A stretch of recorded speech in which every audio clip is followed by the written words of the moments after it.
This episode is called Dead Tired. On the morning of October 4th, 1961, Andrea Russo hurried down the hallway of her home in Fresno, California. She rounded the corner into her 8-year-old son Tommy's room, and there was Tommy on the floor surrounded by toys.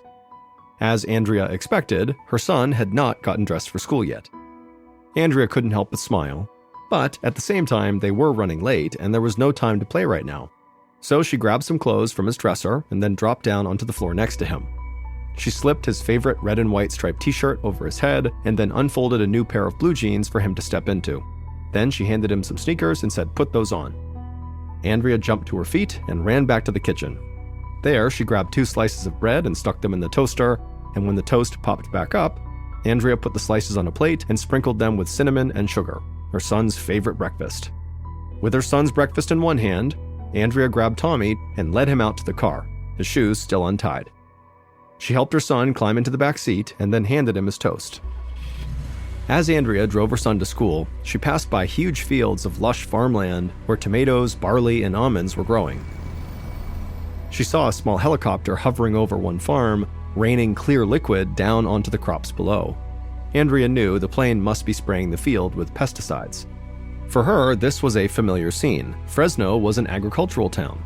But when Andrea turned around and looked into the back seat to check on Tommy, she saw him staring at the helicopter with wide eyes, shoving the last bites of cinnamon sugar toast into his mouth. He'd seen large industrial spraying machines before, but this helicopter was new and interesting. Andrea continued down the road away from the farm. She pulled up outside Tommy's elementary school just as the bell was ringing. She helped him out of the back seat, gave him a hug, and told him to have a good day. She watched him run inside, nearly tripping over his shoelaces. Then Andrea got back in her car and headed home.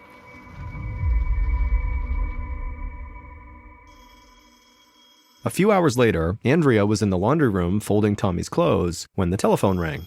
She ran to the living room and picked up the call, and it was Tommy's teacher. The teacher sounded very concerned. She said that something seemed very off about Tommy. Normally, he was always smiling and paying attention in class, but today he'd been acting totally lethargic all morning. Instead of being involved in the lessons, he just kind of stared into space with his eyes glazed over. And when it was time for recess, he didn't even want to go outside. Andrea was surprised. Her son had seemed perfectly fine that morning, and he would never skip recess, even if he had a cold or a stomachache.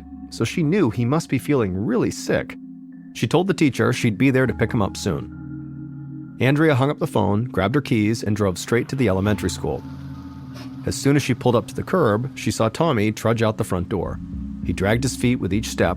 He hadn't even bothered to put his backpack onto his shoulders. He just pulled it on the ground right behind him. When Tommy made it to the car, he crawled into the back seat and closed his eyes without saying a word. Andrea asked if he was okay, but all Tommy did was shake his head, no. Andrea had never seen her son like this before. Andrea worried that Tommy was more than just tired, so she called Tommy's pediatrician as soon as she got home. Luckily, the doctor could see them right away. At the pediatrician's office, a receptionist led them into an examination room and said the pediatrician would be there soon. Andrea helped her son up onto an exam table covered with a thin sheet of paper. She held his shoulders and looked into his eyes. They were glassy and unfocused. As soon as she let go of his shoulders, he laid down sideways on the exam table and shut his eyes. Andrea didn't know if she should wake him up or let him rest, but before she could decide, the doctor knocked softly on the door and then came into the room. The doctor was an older man with dark hair, the same pediatrician Tommy had had since he was a baby. Andrea was relieved to see a familiar face. She told the doctor about her son's sudden exhaustion that day and how his teachers were very concerned about him. Then she gently shook Tommy's shoulder, and gradually he sat up. The pediatrician gave Tommy a quick examination. He checked the 8-year-old's pulse, his blood pressure, and temperature. He looked down the boy's throat and shined a light in his eyes. Then he turned to Andrea and said that all of Tommy's vital signs seemed normal. He didn't think there was anything to worry about. Tommy was probably just tired, so she should take him home and let him rest. Andrea hesitated. Tommy had never acted like this when he was just tired, so she had a nagging suspicion that something else might be going on here. But at the same time, she wanted to believe this doctor, so she ultimately just followed his advice. Andrea brought Tommy back out to the car and drove home. About 20 minutes later, she pulled into their driveway and walked around the car to help her son out of the back seat. However, when she opened the back door of the car, Tommy didn't even open his eyes. Andrea asked Tommy if he was okay, but he seemed confused, like he could barely form a thought. He was even more out of it than he had been earlier. Very concerned, Andrea got into the front seat and sped right back to the doctor's office. She parked her car, grabbed Tommy out of the back seat, and carried him inside. It had been less than an hour since they'd left, and the receptionist looked confused to see them again. But Andrea told her that they needed to see the doctor again right now. This was an emergency. The receptionist nodded and ran to get the doctor. But then suddenly, Tommy blurted out that he had to use the bathroom, and he got up and ran to the restroom so quickly that Andrea couldn't keep up. Tommy flung open the door and slammed it shut. From outside in the hall, Andrea could hear her son retching. Tommy vomited, and then he had diarrhea. When he came out of the bathroom, he looked absolutely miserable. By this point, the doctor had come out into the waiting area. He and Andrea helped Tommy walk to the exam room, and as soon as they got inside, Tommy collapsed onto the table, barely conscious. The doctor's eyes went wide. He raced over to Tommy and checked his vitals again. Then he turned to Andrea and told her Tommy's heart rate was extremely high. She asked him what was wrong, and he just shook his head. He had never seen anything like this before. But the doctor did say he knew someone who might be able to help. His name was Dr. John Conrad, and he was the leading pediatrician in the Fresno area, and he specialized in pediatric allergies. If anyone could identify what was causing Tommy's rapid decline, it was him. The doctor rushed out of the room to call Dr. Conrad, leaving Andrea alone with Tommy. Andrea felt so helpless. Her son was becoming desperately ill, and she couldn't do anything except watch as his eyelids fluttered and he struggled to breathe. Across town, Dr. John Conrad held the phone against his ear and jotted down the symptoms Tommy's pediatrician described. Dr. Conrad was an older man with white hair and clear-rimmed glasses. He'd spent many years practicing pediatric medicine and felt like he'd seen it all already.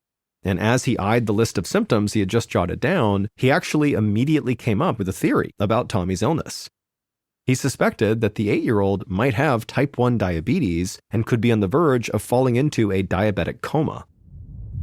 Type 1 diabetes usually shows up during adolescence, but it can strike younger children too, and the symptoms can arise very suddenly. People with diabetes can't properly digest sugar, and so something as simple as eating a sugary breakfast or going too long without a snack can send them spiraling toward a diabetic coma.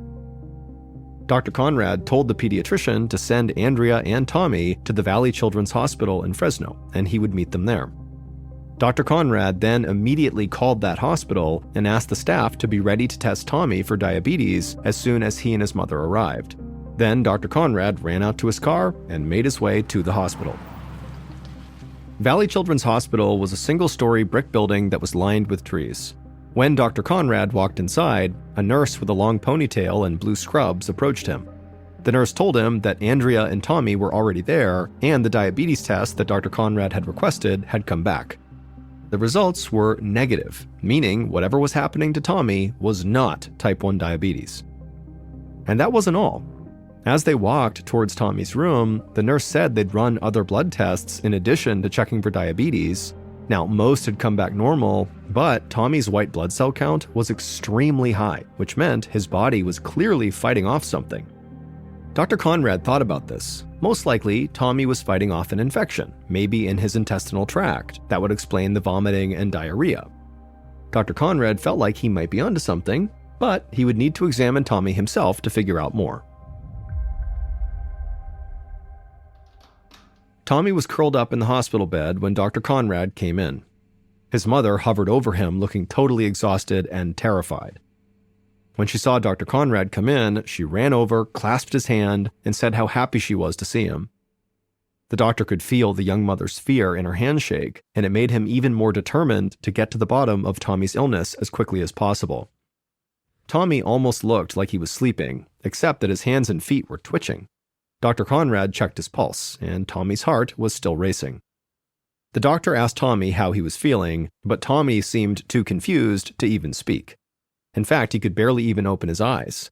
And when he did, Dr. Conrad saw that Tommy's pupils had constricted into 2 tiny black dots.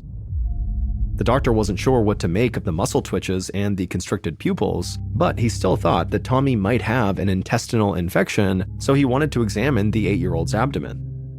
Dr. Conrad moved the blankets out of the way and very lightly pressed on the boy's belly, and immediately Tommy screamed in agony. The doctor pulled his hand away reflexively. The severity of Tommy's reaction really surprised him, but it also made an intestinal infection seem much more likely. Dr. Conrad wondered if maybe Tommy had consumed a relatively common bacteria called Shigella that often spreads in places like elementary schools. Thinking this could be the answer, Dr. Conrad asked hospital staff to run a test for Shigella because as soon as they got confirmation that that was what it was, they could begin treating Tommy. But 2 hours later, Dr. Conrad sat in the hallway outside of Tommy's room and read over the test results. Tommy had tested negative for Shigella infection. Dr. Conrad shook his head as he reviewed Tommy's symptoms. The boy was pale and feverish with extremely small pupils, his heart rate was abnormally high, his muscles were twitching, and his white blood cell count was elevated. The boy was experiencing confusion and extreme stomach pain. He seemed to be floating in and out of consciousness. Dr. Conrad put all these details together, and then he had a deeply unsettling thought. What if this boy has been poisoned? Dr. Conrad took a deep breath. Tommy's symptoms actually reminded him of a patient he'd once treated, a farmer who'd come down with sudden exhaustion, muscle twitches, and vomiting. That sounded a lot like what Tommy was going through. It turned out the farmer had been poisoned by the organic phosphates in the pesticides he applied to his crops. He had accidentally inhaled some of the chemicals in the process. Dr. Conrad wondered if maybe something similar could have happened to Tommy. Fresno was, after all, an agricultural community, so it was possible that the 8-year-old could have, in theory, inhaled pesticide by accident. Even a tiny amount would be enough to cause extreme symptoms within just a few hours. Dr. Conrad realized that he needed to act fast. Organic phosphates were powerful poisons. If he didn't give Tommy an antidote quickly, this little boy could die. 5 minutes later, Dr. Conrad rushed back into Tommy's room carrying a syringe that contained a medicine called atropine. The doctor carefully injected this drug into Tommy's arm as the boy lay completely still, except for the twitching in his hands and feet. It was the same medication that Dr. Conrad had used with that farmer, and he prayed this would work for Tommy too. While they monitored the boy's condition, Dr. Conrad asked hospital staff to run a blood test for organic phosphate poisoning. A few hours later, around 8:30 p.m., the results of that test came back. Dr. Conrad's hunch was correct. Tommy was suffering from organic phosphate poisoning. The doctor broke the news to Tommy's mother. He was still wondering where exactly the poison had come from, so he asked Andrea if she'd taken her son around any of the local farms recently. Andrea thought for a moment. She said she always drove by some fields while taking Tommy to school. That very morning, they'd passed a helicopter that was spraying a farm with pesticides, but she and Tommy had been inside the car with all the windows up. She told Dr. Conrad that she didn't understand how that could have made Tommy so sick. The doctor wasn't sure either. Whatever had happened, it seemed like a freak accident. Pesticide poisonings were actually very rare. What mattered was that Dr. Conrad had acted quickly and the atropine worked perfectly. By 10 p.m., Tommy was sitting up in his hospital bed. His color had come back, his muscles had stopped twitching, he was able to have a full conversation with the doctor. Tommy said his stomach pain was gone too, but he still felt really tired. Dr. Conrad told Andrea it would take a few days in the hospital for Tommy to make a full recovery, but her son would be okay. Then he asked her to schedule a follow-up appointment with him 1 week after Tommy was discharged, and then Dr. Conrad said goodnight and headed for home, satisfied that he'd solved the mystery. 6 days later, there was no trace of poison left in Tommy's system, and so he was finally healthy enough to go home from the hospital. Andrea packed up their belongings and led Tommy to the parking lot. He skipped along beside her, and instead of talking about his illness or his time in the hospital, he just chatted about his Tonka trucks. When they got in the car, Tommy jumped into the back seat without her help. He was so excited to go home. But despite how energetic her son seemed, Andrea still felt nervous. She was happy that Tommy was coming home, but she wouldn't feel at ease until the checkup with Dr. Conrad the following week. For the next 6 days, Andrea did not take any chances. She kept her son at home and resting in bed. She wouldn't let him go to school, play outside, or even leave the house. It actually wasn't until the day of his doctor's appointment the week after that Tommy finally swapped out his PJs for real clothes and finally walked outside. Andrea helped him into the back seat and drove to Dr. Conrad's office. The white-haired doctor greeted Tommy with a smile. He gave the boy a thorough examination and assured Andrea that her son was doing just fine. When Tommy heard that, he hopped up and tugged on Andrea's arm. She looked down at her son, who had a huge smile spread across his face, and he said he couldn't wait to go back to school and see his friends again. Relieved, Andrea thanked Dr. Conrad and headed back out to the parking lot. Tommy sprinted ahead of her, anxious to get back home. As Andrea drove through Fresno on the way home, she felt like she could finally breathe. Her son had never been that sick before. Seeing him suffer like that had been terrifying, and she hadn't been able to relax until just now, when Dr. Conrad promised that really everything was all right. And so now they could finally get back to their normal lives. Andrea turned into her neighborhood, looking forward to a weekend at home before Tommy went back to school. But then her son called out to her from the back seat. He said his stomach was starting to hurt again. When Andrea turned to look at him, she saw him breathing rapidly, and there were beads of sweat dripping down his forehead. All of Andrea's dread came rushing back. She immediately turned around and sped back to Dr. Conrad's office. As she drove, Andrea repeatedly checked on Tommy in the rearview mirror, watching his condition get worse and worse by the second. When they were about 10 minutes away, all the color suddenly drained out of Tommy's face. Then his whole body kind of went slack and he slumped over and collapsed onto his side. Andrea slammed on the gas pedal. She could not get to Dr. Conrad's office fast enough. By the time she finally skidded into the parking lot, she was in a complete panic. She didn't even bother to bring her son inside with her. She just got out of the car and sprinted into the doctor's office alone. A few moments later, Andrea rushed back outside with the doctor, and they went to her car and they found Tommy still laying in the back seat, completely still and silent. To Andrea's surprise, Dr. Conrad actually flung open the passenger side door and got inside. And then he told Andrea to get in and drive us to the Valley Children's Hospital. They had no time to waste.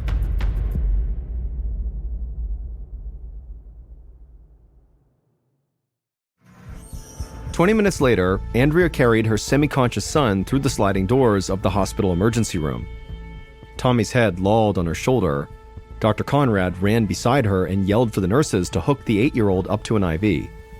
A hospital staff member grabbed Tommy from Andrea's arms and placed him on a gurney.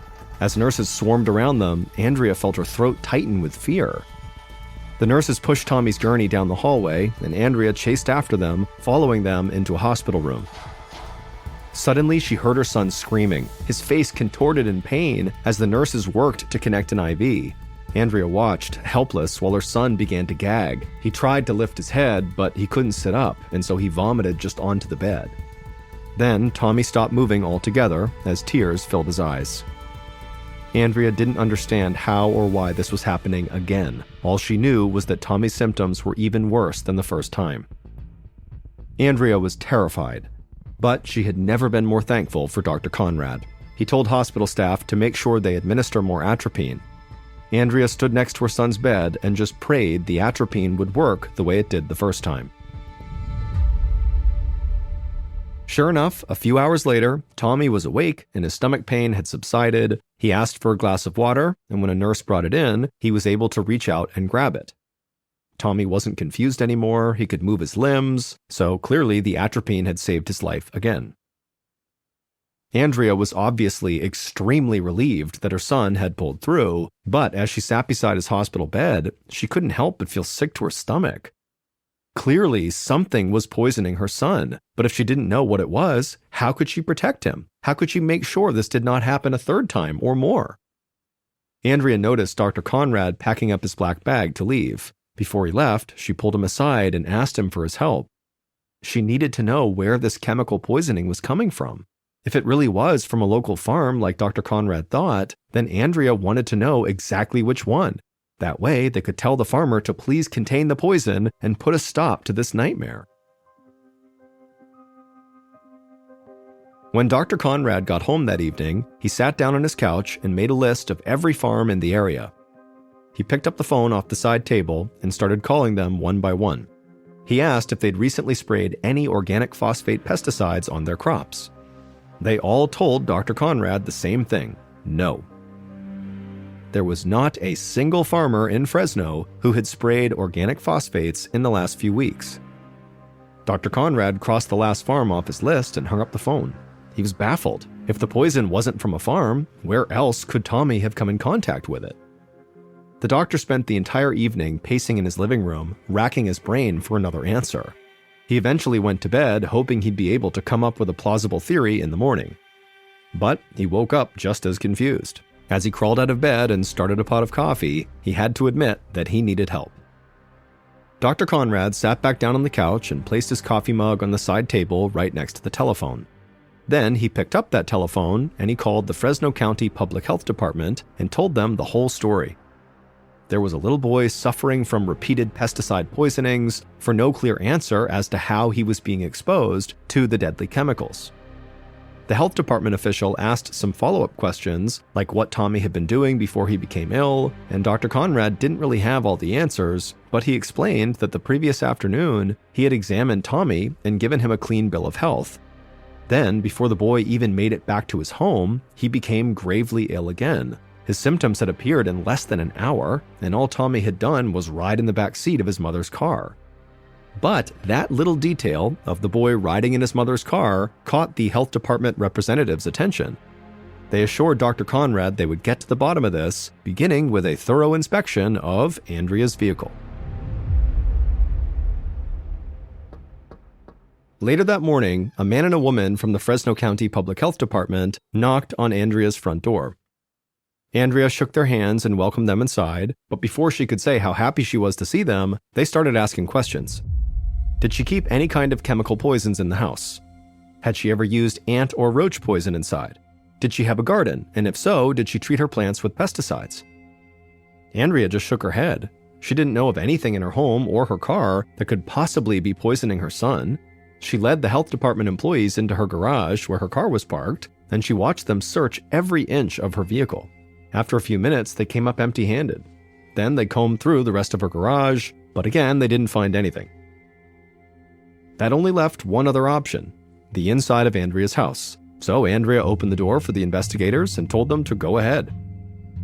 As they searched, Andrea sat on the living room couch and called the hospital to check in on Tommy, who had been admitted to that hospital. The nurse would tell her that her son was stable and improving steadily. Andrea felt very relieved and placed the phone back on the hook.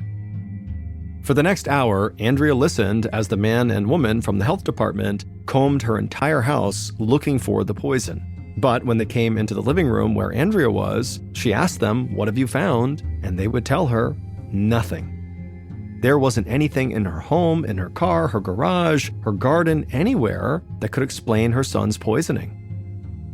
Andrea was totally crushed. But the two health department employees said they did have one more idea. They asked Andrea what her son had been wearing when he got sick.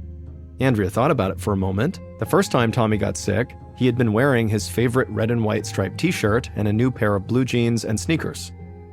The second time, he'd been wearing a different shirt, different shoes, but the same pair of blue jeans. They were actually in the laundry room in a pile of dirty clothes. She'd brought them home from the hospital, but she hadn't had a chance to wash them yet. When she said that, the investigators' eyes lit up. They told Andrea they needed those jeans right now. Those pants just might hold the answers to her son's illness.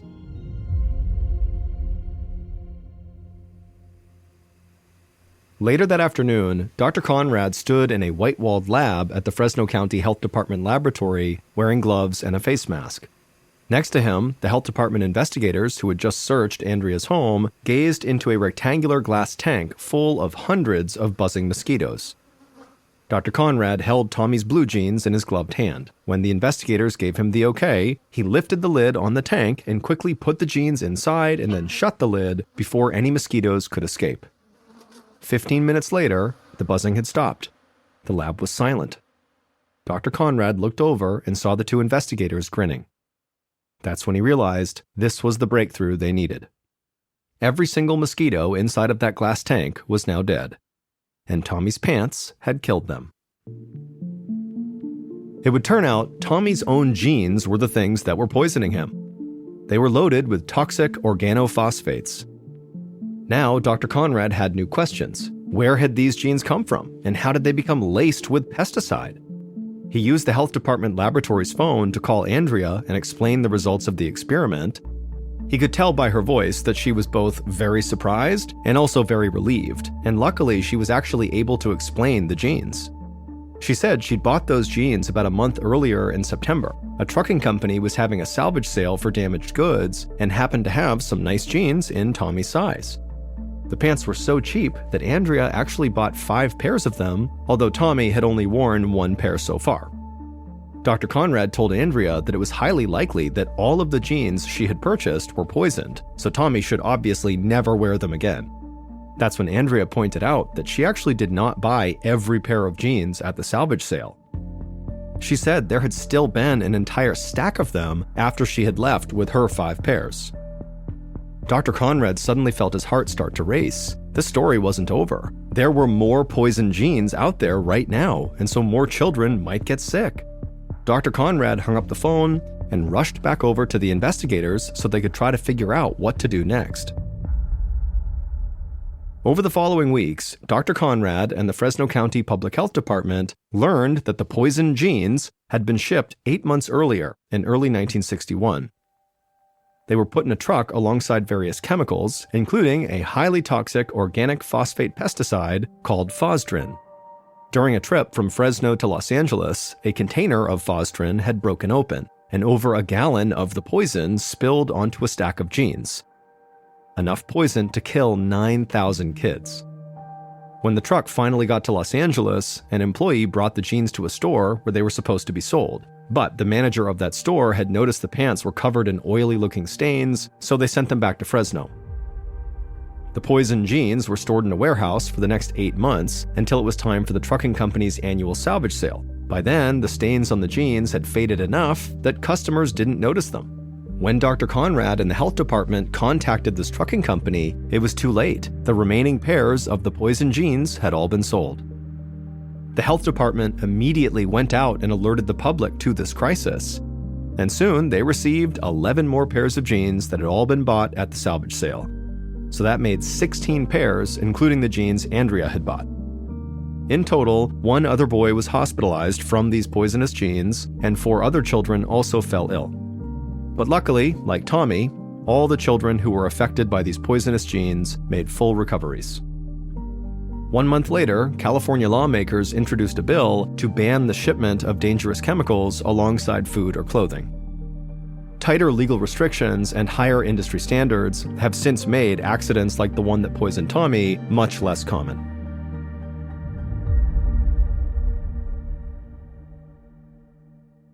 Before we get started, I want to give a special shout out to Billy Jensen, who is a fantastic true crime investigative journalist who wrote the article for the LA magazine called The Secret Life of Johnny Lewis. That article was used extensively in the making of today's video. So thank you, Billy. Johnny Lewis was only 7 years old when he landed his first acting role.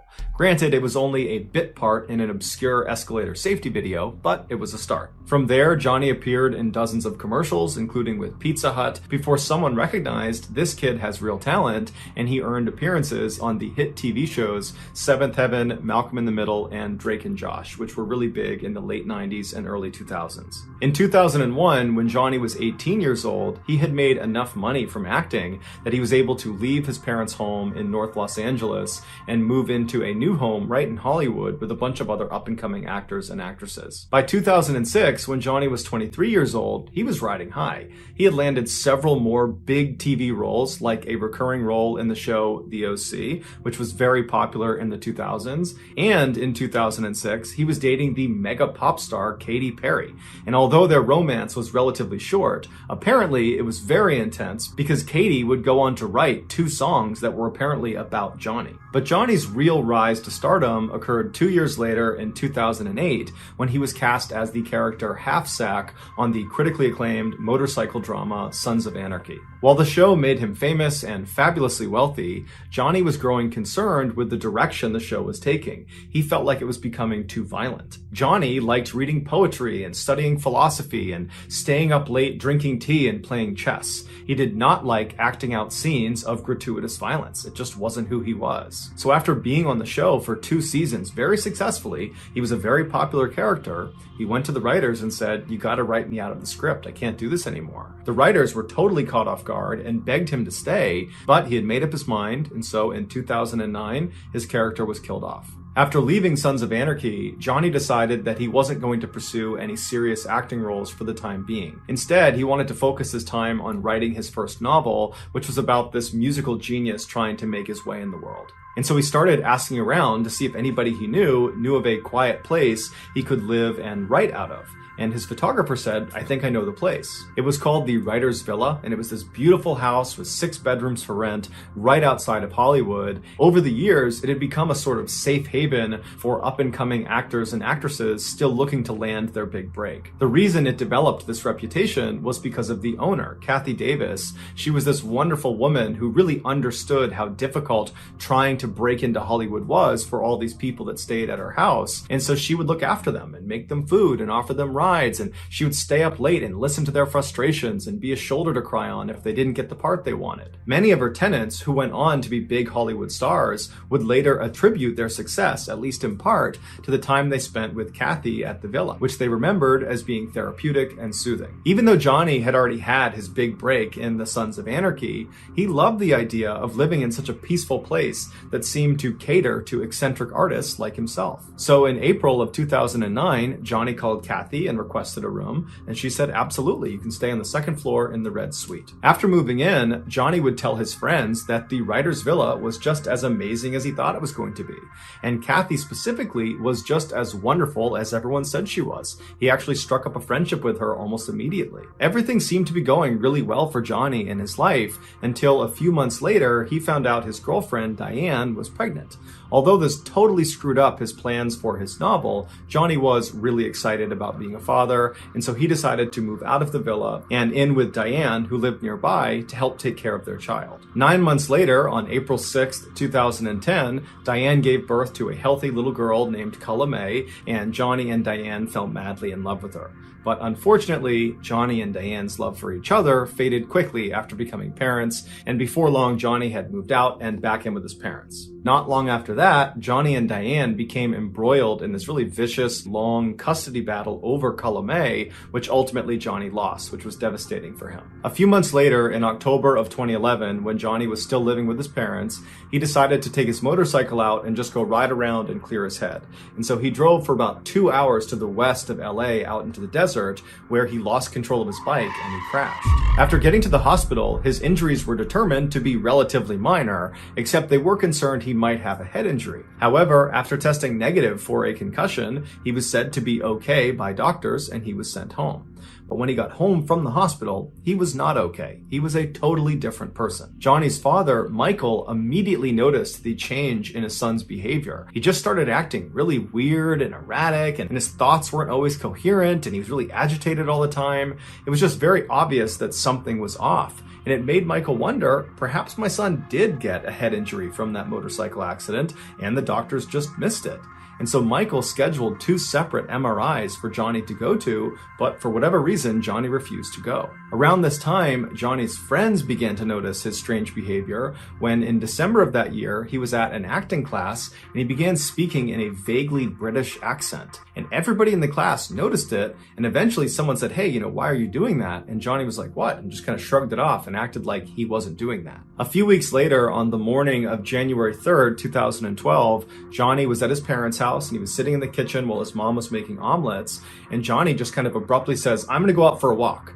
So he gets up, he's only got his pajamas on, no shoes on, he walks out the door, and as he's walking down the road, he gets maybe 10 or 15 feet away from his parents' house when he hears someone screaming, like they're screaming in distress, and he thinks it's coming from the apartment that was right next to his parents' house. And so he breaks into the apartment, but there's no one in the apartment, it's totally vacant. And so as he's in this apartment, wondering what's going on, the 2 men that owned the apartment, they came home and they see Johnny standing there, and they told him he had to leave immediately. and instead of leaving immediately, Johnny grabbed a nearby glass bottle and he charged at them and hit them both over the head with the bottle before they managed to restrain him and hold him down until the police showed up. Johnny claimed he was acting in self-defense, but the police didn't believe him, and so they charged him with trespassing, burglary, and assault with a deadly weapon, and they sent him to jail. When Johnny's father was finally able to come to the jail and bail his son out, it had been 8 days, and in those 8 days, Johnny had been moved from general population to a psych ward because he was banging his head against the inside of his cell, and at one point he had tried to jump off of a balcony, and he was just generally acting unhinged. And so when he was discharged, on his paperwork, a doctor at the jail had commented that he thought Johnny at one point must have had some sort of head injury that had made him act this way, and he was definitely suicidal. When Johnny got back to his parents' house, he was an absolute wreck. Physically, I mean, he had 2 black eyes and his face was all puffed up from the confrontation he had with those 2 men in the apartment, and emotionally, he was so distraught that he wouldn't let anyone in his family come near him. He just holed up in his room and just told everyone to stay away. He also became extremely sensitive to light, to the point where he was turning off all the lights in his parents' home, and then when they would eventually just turn them back on again, he would get agitated and turn them all off, and then finally he just disabled his parents' fuse box. But despite Johnny's obvious issues after coming home from jail, over the next few weeks, he did actually seem to be improving, to the point where at the end of January, so about a month after he came home from jail, his parents allowed him to move out and go live on his own in Santa Monica, California, about 30 minutes away. But as soon as he was living on his own, his troubles started again. On February 10th, so about a week after moving into this place in Santa Monica, he was arrested for punching some random stranger in the head outside of a yogurt shop, but he was ultimately released on $20,000 bail. A couple of days later, Johnny, fully clothed, just walked into the ocean, and when he was pulled out, he had to be brought to the hospital to be treated for hypothermia. A couple of days after getting out of the hospital, he was arrested again, this time for trying to break into a woman's apartment in Santa Monica. He claimed he thought it was his friend's apartment, but nobody believed him, so he was brought to jail and then released on bail again. After this second arrest in Santa Monica, Johnny's parents finally convinced him to go see a doctor about this potential head injury they thought he got from that 2011 motorcycle crash. Even though that jailhouse doc had suggested Johnny had a head injury, he had not officially diagnosed him. So Johnny needed another doctor to officially diagnose his head injury so they could begin to treat it. But the doctor Johnny wound up seeing did not suspect a head injury. Instead, he suspected schizophrenia or bipolar, which are 2 very serious mental disorders. And so he prescribed some medication to Johnny that would treat both of those disorders, and Johnny was on his way. Johnny refused to take the medication and refused to go see another doctor, and so his condition just continued to get worse. Johnny was still facing serious jail time for the break-in and assault against those 2 men in the apartment next to his parents' home, and so Johnny's lawyer was trying to get a deal done where Johnny would go to a mental health treatment facility for a year instead of going to jail for a year. But Johnny was so confident these charges would just get dropped and he'd be allowed to go back to his life and live the way he wanted to, that he fired his lawyer and he represented himself in court. But the charges were not dropped and he was sentenced to 1 year in prison. However, the jail he was sent to was so overcrowded, they reduced his sentence all the way down to only 6 weeks. When Johnny's father finally came to pick him up from prison on Friday, September 21st, 2012, Johnny was at an all-time low. Even though he had only been in jail for 6 weeks instead of the year he was supposed to be there, it was clear that amount of time had done an enormous amount of damage to him. And so on the car ride home from prison, Johnny just kind of sheepishly asked his father, hey dad, would it be possible if you called Kathy Davis at the writer's villa and just see if there's any way I can move back in? And Michael's thinking to himself, I hadn't thought of that, but the writer's villa was the last place Johnny was when his life was still in order. It was probably the last place he was happy, and so he probably has attached a lot of fond memories to that place, and so that's a great place for him to go.